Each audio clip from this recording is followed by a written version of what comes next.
In West Africa, Nigerians are gearing up to head to the polls this weekend. Bola Tinubu, Atiku Abubakar and Peter Obi are the three main candidates running for the country's top position. In previous years, Nigeria has endured security threats and violence during elections. Project manager at the Institute for Security Studies, Dr. Akinolo Olojo, believes that while security threats are a concern, they will not stop voters from casting their ballots. The presidential elections are actually holding in a context that is quite tense. The political and socio-economic environment is one which is layered. So you have an environment which has collectively added burdens, in different layers to the citizens. But then I think while all these are playing out, it's also important, as you hinted earlier, to mention that you also have in the northeast of Nigeria, in that zone, violent extremism, which is still very rife. And across the country, you have, pockets of resistance, separatist agitations, especially, in the southeast, in the south-south. So you have all these challenges playing out, and you have an election. So these are worries which are real, and one which is a cause for concern.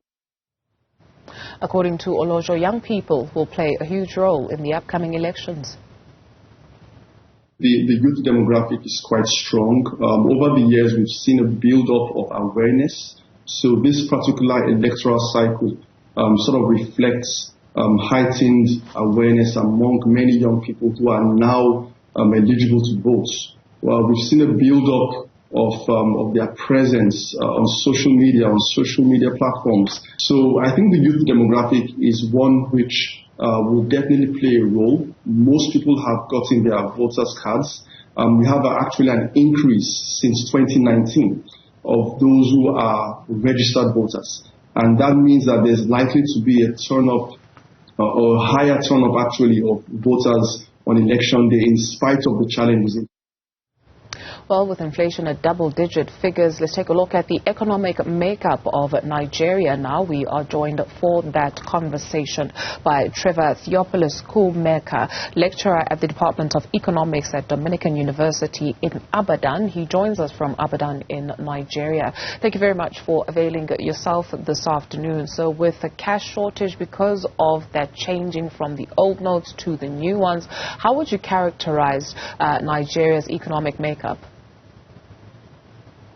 Yeah, thank you very much for having me. It's a pleasure to be here. Yes, the current situation in Nigeria is not palatable at all, and coupled with the issue of scarcity in fuel, petrol, and the issue with cashless policy.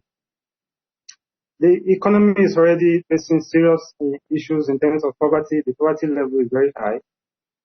Then we are in a season of elections. Presidential election is coming up on the 25th of February 2023. Economically, the country is not doing well. Nigeria is not producing as expected, given the large size of the population and the number of youths that we have. The current statistics shows that Nigeria has about 22.2% of million of the population as youths between age of 18 and 35. So a lot of Nigerians are not happy about the current economic situation, and they need change. They need to see a difference. So these issues are going to form the reactions and the voting patterns of Nigerians as we move towards the date for the elections. An oil-rich nation that is facing an oil shortage, cash shortages. It's mainly an informal economy, rather. And cash is king in Nigeria. So what informed this decision to move away from the old notes? Yes, the Monetary Authority, the Central Bank of Nigeria, have given some issues why they need to change the currency at this time. conventionally currencies are changed between 5 to 8 years. The countries need to change their currency. And on the backdrop of the issue of corruption, terrorism, insecurity, and the behavior of certain bank managers, the CBN deemed fit to redesign the Naira. And this redesigning will help the country in a lot of ways economically. First of all, there is the problem of money in politics. These top politicians use the currency to buy votes from the electorate, the uninformed electorate, because a large percentage of Nigerian voters are not educated. Most of them are resided in the rural areas. So there's a lot of money politics. If we flash back to micro-elections that were done in Ekiti State and then Osun State, just a neighboring state from Oyo State where I'm speaking with you now, there are a lot of cash that exchange between the political elites and the electorates. So in a way, the CBN is trying to control that, to reduce the effect of money in our politics. Apart from the political aspect, we also have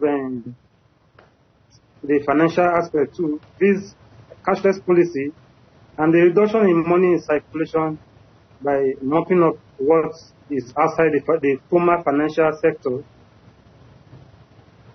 there's going to be an increase in financial inclusion. A lot of Nigerians are unbanked. This unbanked population that operates in the informal sector need to be brought into the formal financial sector. This cashless policy, in a way, will try to increase the bracket by including lots of persons in the financial sector. This also is also a way of opening businesses in the aspect of fintech and other aspects. So it is an opportunity for traders and other sellers or traders, traders in the country or in the economy to cash in on this cashless policy to be included in the formal financial sector. So financial inclusion is one of the aspects the central bank is trying to achieve. Thank you very much to Terver Theophilus Kumeka from the Dominican University of Ibadan, joining us from Ibadan in Nigeria. That's all the time we can afford. Thank you very much, Trevor, for your time this afternoon. More